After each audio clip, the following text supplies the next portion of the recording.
Okay. नमस्कार विद्यार्थी मित्रांनो.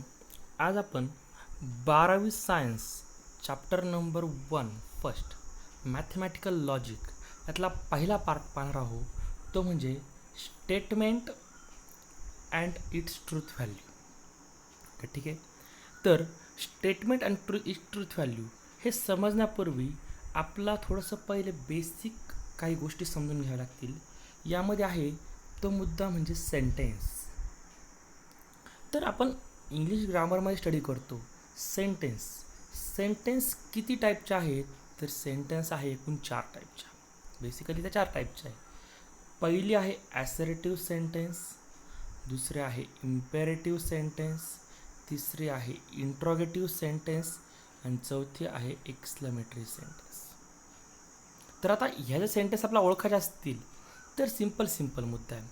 पहिला ॲसर्टिव्ह सेंटेन्स. ॲसर्टिव्ह सेंटेन्सच्या शेवटी असतो फुल स्टॉप. इम्पेरेटिव्ह सेंटेन्सच्या शेवटी असतो फुल स्टॉप. इंट्रॉगेटिव्ह सेंटेन्सच्या शेवटी असतो क्वेश्चन मार्क आणि एक्सक्लेमेटरी सेंटेन्सच्या शेवटी असतो किंवा मध्ये असतो एक्सक्लेमेटरी मार्क. मग आता मुद्दा हा येतो की तुम्हाला जर मी कोणती सेंटेन्स दिली तर पहिला मुद्दा आहे का, जर क्वेश्चन मार्क असेल तर इंट्रॉगेटिव्ह, एक्सक्लेमेटरी मार्क असेल तर एक्सक्लेमेटरी. ह्या 2 सेंटेन्स आपण ओळखू शकतो. पण आता प्रॉब्लेम जो आहे तो ह्या 2 सेंटेन्समध्ये आहे. ॲसर्टिव्ह सेंटेन्स आणि इम्पेरेटिव्ह सेंटेन्स यांच्यामध्ये फुल स्टॉप असतो. पण यातला इम्पेरेटिव्ह सेंटेन्सची गणमने.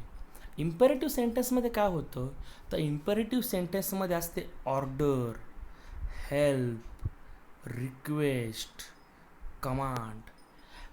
असं असेल तर त्याला आपण म्हणणार आहे इम्पेरेटिव्ह सेंटेन्स. म्हणजे इम्पेरेटिव्ह सेंटेन्स ओळखण्याचा सिम्पल वे काय आहे तर इम्पेरेटिव्ह सेंटेन्समध्ये ऑर्डर, हेल्प, रिक्वेस्ट, कमांड असा भाग असतो. आणि assertive sentence it is declarative sentence. यातनं काहीतरी डिक्लेअर होतं. डिक्लेरेटिव्ह म्हणजे ते डिक्लेअर करून टाकतं. मग ते खरं आहे, खोटं आहे, ट्रू आहे, फॉल्स आपलं काही घेणं देणं नाही, पण ते डिक्लेअर करतं. म्हणजे फॉर एक्झाम्पल आपण ॲसर्टिव्हचं एक्झाम्पल घेऊ. Delhi is capital of India. Delhi ही इंडियाची कॅपिटल आहे. ओके, डिक्लेअर झालं. ते ट्रू आहे, फॉल्स आपल्या घेणं देणं नाही, पण दिल्ली नावाचं एक शहर आहे का जे इंडिया ह्या देशाची काय कॅपिटल आहे. Okay, declare. पण जर समजा असं म्हटलो bring me a glass of water. Okay, he order आहे. म्हणजे हे इम्पेरेटिव्ह सेंटेन्स आहे. म्हणजे आता आपल्याला सेंटेन्सचे टाईप समजतात. सेंटेन्सचे 4 टाईप. ॲसर्टिव्ह सेंटेन्स ते डिक्लेरेटिव्ह असतं. इम्पेरेटिव्ह सेंटेन्स याच्यामध्ये ऑर्डर, हेल्प, रिक्वेस्ट, कमांड असते. इंट्रोगेटिव्ह सेंटेन्स याच्यामध्ये क्वेश्चन असतो म्हणजे शेवटी क्वेश्चन मार्क असणार. आणि एक्सक्लेमेटरी सेंटेन्समध्ये वाक्यात किंवा त्या सेंटेन्सच्या शेवटी एक्सक्लेमेटरी मार्क असतो. ओके, मग आता पुढचं आपण हे का स्टडी केलं तर हे स्टडी केलं कारण की आपला पहिला पॉईंट स्टेटमेंट स्टडी करायचा आहे. ओके, मग स्टेटमेंट काय? Statement is declarative, that is assertive sentence which is either true or false but not both simultaneously. म्हणजे काय तर स्टेटमेंट म्हणजे हे डिक्लेरेटिव्ह सेंटेन्स असणार. डिक्लेरेटिव्ह म्हणजे कोणतं? फक्त ॲसर्टिव्ह. म्हणजे इम्पेरेटिव्ह स्टेटमेंट असणार नाही, इंट्रॉगेटिव्ह स्टेटमेंट असणार नाही आणि एक्सक्लेमेटरीसुद्धा स्टेटमेंट असणार नाही. ओके, आता त्याच्या पुढे त्यांनी एक अट दिली आणखीन काय, which is either true or false. ते एकतर ट्रू पाहिजे किंवा फॉल्स पाहिजे, बट नॉट बोथ सायमल्टेनियसली. म्हणजे एका वेळी ते दोन्ही नको आहे. एक तर दोघांपैकी एकच. ट्रू चालेल, फॉल्स पण चालेल, पण हां दोन्ही एका वेळी नाही. म्हणजे काय, फॉर एक्झाम्पल आपण घेऊ, Indians are intelligent. Okay, Indians are intelligent म्हणजे भारतीय हे इंटेलिजंट आहेत. ओके, माझ्या डोळ्यासमोर पहिले APJ अब्दुल कलाम आले. ओके, 100% बरोबर, डाऊटच नाही. इंडियन्स आर व्हेरी इंटेलिजंट, बरोबर. पण हे जर एखाद्या डोळ्यासमोर एखादा वेडा आला तर मग ते फॉल्स. म्हणजे काय तर हे वाक्य ट्रू पण आहे आणि फॉल्स पण आहे. डिपेंड काय तर तुम्ही कोणता इंडियन इमॅजिन करता यावर डिपेंड आहे. म्हणजे ट्रू पण आहे, फॉल्स पण आहे, तर मग ते स्टेटमेंट नाही होऊ शकत. स्टेटमेंटचे वाक्यातच येते, दोन्ही नको आहे. मग दोन्ही असतात. जे सेंटेन्स हे दोन्ही पण असतं, म्हणजे ट्रू पण असतं आणि फॉल्स पण असतं, ते त्या व्हेरिएबलवर डिपेंड असेल. आणि ते ट्रू पण येतं आहे, फॉल्स पण येतं आहे. व्हेरिएबल बदलला की त्याची व्हॅल्यू ते ट्रू होतं आहे, कधी फॉल्स होतं आहे. मग त्याला म्हणतो आपण ओपन सेंटेन्स. म्हणजे काय, तर ओपन सेंटेन्स ह्या अशा सेंटेन्स असतात की ज्या ट्रू पण असतात आणि फॉल्स पण असतात, त्या स्टेटमेंट असत नाही. म्हणजे काय, a statement is a declarative sentence that is assertive sentence. Assertive sentence म्हणजे काय, तर पहिला मुद्दा याच्यामध्ये क्वेश्चन मार्क, एक्सक्लेमेटरी मार्क नको आहे. दुसरा मुद्दा याच्यामध्ये ऑर्डर, हेल्प, रिक्वेस्ट, कमांड नको आहे. आणि तिसरा मुद्दा येतो तो म्हणजे जी ट्रूथ व्हॅल्यू आपल्याला सापडली पाहिजे, ते ट्रू पाहिजे किंवा फॉल्स पाहिजे, पण दोन्ही नको. दोन्ही नको म्हणजे ओपन सेंटेन्स नको आहे, म्हणजे ट्रूथ व्हॅल्यू एकच भेटली पाहिजे. त्याला आपण काय म्हणणार, स्टेटमेंट. म्हणजे स्टेटमेंट होण्याच्या 3 कंडिशन आल्या. पहिली कंडिशन, या सेंटेन्समध्ये कुठेही क्वेश्चन मार्क किंवा एक्सक्लेमेटरी मार्क नको आहे. दुसरी कंडिशन, त्याच्यामध्ये ऑर्डर, हेल्प, रिक्वेस्ट, कमांड असं नको आहे. आणि तिसरी कंडिशन, त्याला ट्रूथ व्हॅल्यू भेटली पाहिजे आणि ती एकच भेटली पाहिजे. तर असं सेंटेन्स हे स्टेटमेंट असतं. बरोबर आहे. मग आता पुढचा मुद्दा येतो की स्टेटमेंट हे दाखवतात कशाने, तर statements are denoted by small letters PQR. आता स्टेटमेंटलाच आपण प्रपोजिशनसुद्धा म्हणतो, म्हणून पीने स्टार्ट होतं आणि मग PQR पुढं असेल तर यस, याप्रमाणे सॉन. त्याला आपण काय म्हणणार, इट इज कॉल्ड स्टेटमेंट. मग statement is a declarative that is assertive sentence which is either true or false but not both simultaneously. त्यांना म्हणजे स्टेटमेंट काय असणार, स्टेटमेंट हे असतं ॲसरेटिव्ह सेंटेन्स, ते एक तर ट्रू असलं पाहिजे किंवा फॉल्स असलं पाहिजे, पण दोन्ही नको आहे. तर त्याला आपण म्हणणार आहे स्टेटमेंट.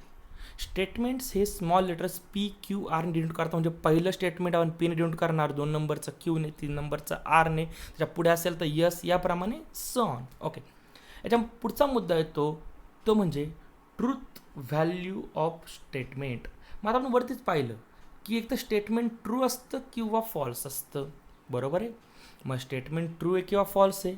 मग आता स्टेटमेंटला 2च किमती होऊ शकतात, ट्रू किंवा फॉल्स. पण मग जर एखादं स्टेटमेंट ट्रू असेल, जर स्टेटमेंट ट्रू असेल तर त्याची ट्रूथ व्हॅल्यू आपण लिहितो कॅपिटल T. म्हणजे एखादं स्टेटमेंट जर ट्रू असेल तर त्याची आपण ट्रूथ व्हॅल्यू लिहितो कॅपिटल T. आणि त्याचप्रमाणे जर एखादं स्टेटमेंट फॉल्स असेल तर आपण त्याची ट्रूथ व्हॅल्यू लिहितो कॅपिटल F. बरोबर आहे. ओके. मग आत्तापर्यंत आपण स्टडी काय केलं की स्टेटमेंट काय असतं, फक्त ॲसरेटिव्ह सेंटेन्सच की जे एक तर ट्रू आहे किंवा फॉल्स आहे, त्याला आपण म्हणणार स्टेटमेंट. ते स्टेटमेंट आपण दाखवतो स्मॉल लेटर्स PQR ने. नंतर स्टेटमेंटवर 2च ट्रूथ व्हॅल्यू असतात, एक तर ट्रू नाही तर फॉल्स. ट्रू असेल तर लिहायचा कॅपिटल T आणि फॉल्स असेल तर लिहायचा कॅपिटल F. ओके, ठीक आहे. मग आता आपण थोडेसे एक्झाम्पल्स पाहू. Okay, solved examples. Question number 1 आहे, which of the following sentences are statement in logic, write down its truth value. त्याची आपल्याला ट्रूथ व्हॅल्यू लिहायची. कधी, जर स्टेटमेंट असेल तर ट्रूथ व्हॅल्यू, नसेल तर ट्रूथ व्हॅल्यू लिहिताच येऊ शकत नाही आहे. मग ठीक आहे, यातला पहिलं एक्झाम्पल घेऊ. First example, 6 × 4 = 25. आपल्या 3 कंडिशन आहे, त्या 3 कंडिशनप्रमाणे जाऊ. पहिली कंडिशन काय, त्या सेंटेन्समध्ये कुठेही क्वेश्चन मार्क किंवा एक्सक्लेमेटरी मार्क नको आहे का, दिसतोय का पहिल्या सेंटेन्समध्ये, नाही दिसत. म्हणजे ठीक आहे, आपली पहिली कंडिशन बरोबर आहे. सेकंड कंडिशन काय, सेकंड कंडिशन आहे याच्यामध्ये कुठेही ऑर्डर, हेल्प, रिक्वेस्ट, कमांड असं नको आहे, नाही आहे. ओके, दुसरी कंडिशन बरोबर. आता तिसरी कंडिशन आहे ती म्हणजे याला ट्रूथ व्हॅल्यू भेटली पाहिजे, म्हणजे तर ट्रू पाहिजे किंवा फॉल्स. आपण चेक करू.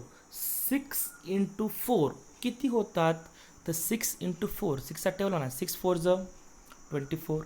मग 24 आणि राईटला तर 25 दिलेत, मग 6 चोक 24 असतात.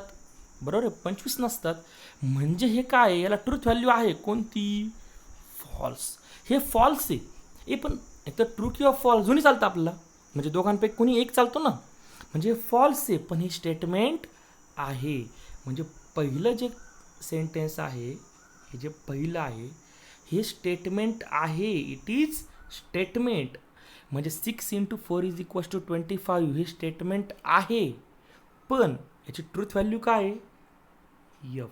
हे फॉल्स आहे तरी पण हे स्टेटमेंट आहे. मग ठीक आहे, दुसरं घेऊ. Second example, x + 6 = 9. आता काय म्हणा सर, वरच्याप्रमाणे हे पण स्टेटमेंट आहे लगेच, पण इथे एक एक्स आला आहे. मग आता एक्स आल्यामुळे काय होतं पहा. माझ्या समजा एका बेंचवर दोन मित्र बसलेले आहे. एकाने एक्सची व्हॅल्यू घेतली 3 आणि दुसऱ्याने एक्सची व्हॅल्यू घेतली 4. आता ज्याची व्हॅल्यू x = 3 घेणार आहे, 3 + 6 = 9. ट्रू, बरोबर आहे.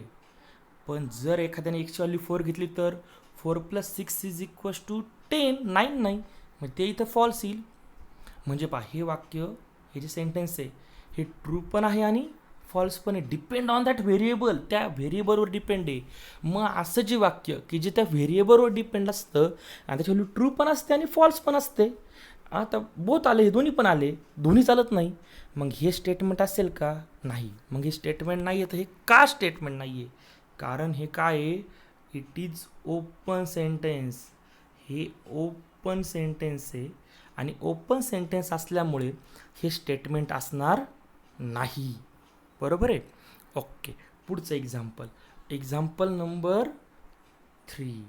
आता मी हे एक्झाम्पल वाचतच नाही आहे, सरळ मी फक्त पहिली कंडिशन काय तर क्वेश्चनमध्ये, त्या सेंटेन्समध्ये काय असलं पाहिजे? फुल स्टॉप असला पाहिजे. क्वेश्चन मार्क किंवा एक्सक्लेमेटरी मार्क नको आहे. आणि मला इथे काय दिसतो? क्वेश्चन मार्क दिसतोय. क्वेश्चन मार्क दिसतोय म्हणजे हे कोणतं सेंटेन्स आहे? तर हे आहे इंट्रॉगेटिव्ह सेंटेन्स. हे आहे इंट्रॉगेटिव्ह सेंटेन्स. आणि इंट्रॉगेटिव्ह सेंटेन्स हे स्टेटमेंट असत नाही, फक्त ॲसर्टिव्ह सेंटेन्सच स्टेटमेंट असतं. म्हणजे आपली पहिली कंडिशन काय आहे? का त्या सेंटेन्समध्ये कुठेही क्वेश्चन मार्क, एक्सक्लेमेटरी मार्क नको आहे, इथे आला म्हणजे हे स्टेटमेंट नाही. म्हणजे इट इज नॉट स्टेटमेंट. आणि हे जर स्टेटमेंट नसेल तर ट्रूथ व्हॅल्यूचा विषयच नाही राहिला. म्हणजे ओके, क्वेश्चन नंबर 3 जो आहे ते स्टेटमेंट नाही आहे, कारण हे इंट्रॉगेटिव्ह सेंटेन्स आहे. ओके, नेक्स्ट एक्झाम्पल नंबर 4 घेऊ.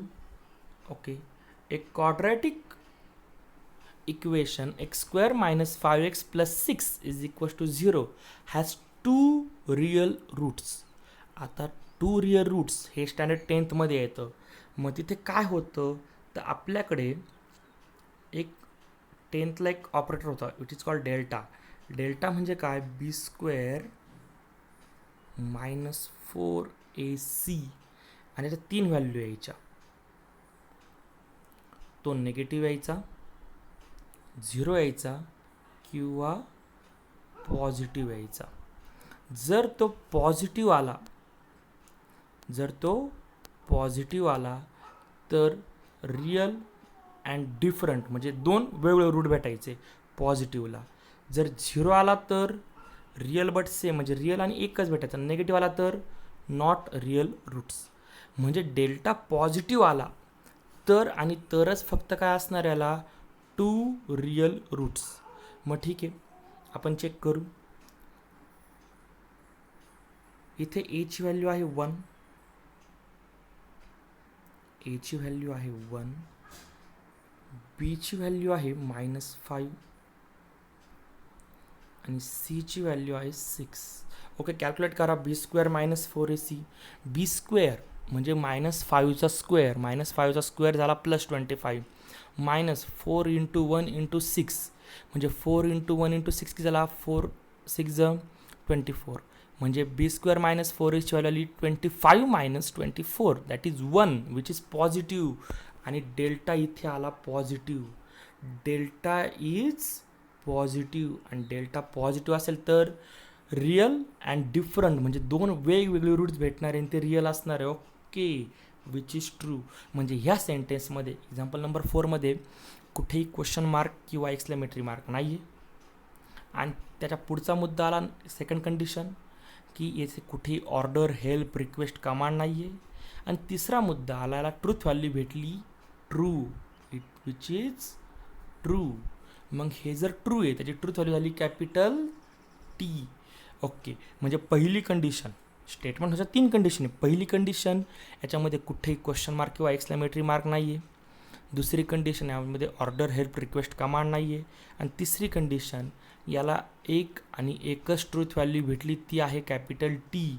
Therefore example number 4 is statement which have truth value capital T. Okay, next example number 5. Okay, please sit down. Okay, 3 condition. पहिली कंडिशन काय आहे स्टेटमेंट होण्याची? तर पहिली कंडिशन आहे का त्या सेंटेन्समध्ये कुठेही क्वेश्चन मार्क किंवा एक्सक्लेमेटरी मार्क नको आहे, नाही आहे. दुसरी, याच्यामध्ये ऑर्डर, हेल्प, रिक्वेस्ट, कमांड नको आहे. अरे पण प्लीज हा वर्ड आला इथे. प्लीज काय दाखवतो? प्लीज दाखवतो रिक्वेस्ट. म्हणजे ह्या एक्झाम्पल नंबर 5मध्ये रिक्वेस्ट आहे. आणि रिक्वेस्ट जर असेल तर हे आहे imperative sentence, which is imperative sentence. आणि हे जर इम्पेरेटिव्ह सेंटेन्स असेल तर हे स्टेटमेंट असणार नाही. आणि स्टेटमेंट नसेल तर ट्रूथ व्हॅल्यू चेक करायची गरज नाही. Okay, next example number 6. Okay, the moon revolves around the earth. Okay, पहिला मुद्दा. 3 कंडिशन चेक करायच्या सरळ. पहिली, याच्यामध्ये कुठे क्वेश्चन मार्क, एक्सक्लेमेटरी मार्क आला नाही, बरोबर आहे. दुसरी कंडिशन, याच्यामध्ये कुठे ऑर्डर, हेल्प, रिक्वेस्ट, कमांड आहे का? तुम्हाला मूनला अर्धभोवती फिरवायचं नाही आहे. त्यातनी सरळ डिक्लेअर केलं आहे की मून हा अर्धभोवती फिरतो. म्हणजे इथे ऑर्डर, हेल्प, रिक्वेस्ट, कमांड नाही आहे. मग आता तिसरा मुद्दा आला तो म्हणजे ट्रूथ व्हॅल्यू. मग ट्रूथ व्हॅल्यूचा विचार जर केला आपण तर मून हा अर्धभोवती फिरतो असं त्यांचं म्हणणं आहे. मग खरं विचार करा बरं, मून हा अर्धभोवती फिरतो का? Okay, which is true. Moon हा अर्धभोवती फिरतो. आणि मून हा अर्धभोवती फिरतो म्हणजे ट्रूथ व्हॅल्यू काय आहे? Which is T, which is true. बरोबर आहे. म्हणजे तिन्ही कंडिशन सॅटिस्फाय केल्या. याच्यामध्ये कुठे क्वेश्चन मार्क नाही आहे, एक्सक्लेमेटरी मार्क नाही आहे. याच्यामध्ये कुठे ऑर्डर, हेल्प, रिक्वेस्ट, कमांड नाही आहे. आणि तिसरा मुद्दा, याला एकच ट्रूथ व्हॅल्यू भेटली, ती म्हणजे टी, ट्रू. बरोबर आहे. म्हणजे हे स्टेटमेंट आहे. म्हणजे हे एक्झाम्पल नंबर 6 जे आहे which is statement having truth value capital T. Okay, next पुढचं आहे example number 7. Every real number is a complex number. मग ठीक आहे, आपण विचार करू. आपल्याला नंबरचे सेट्स आहे.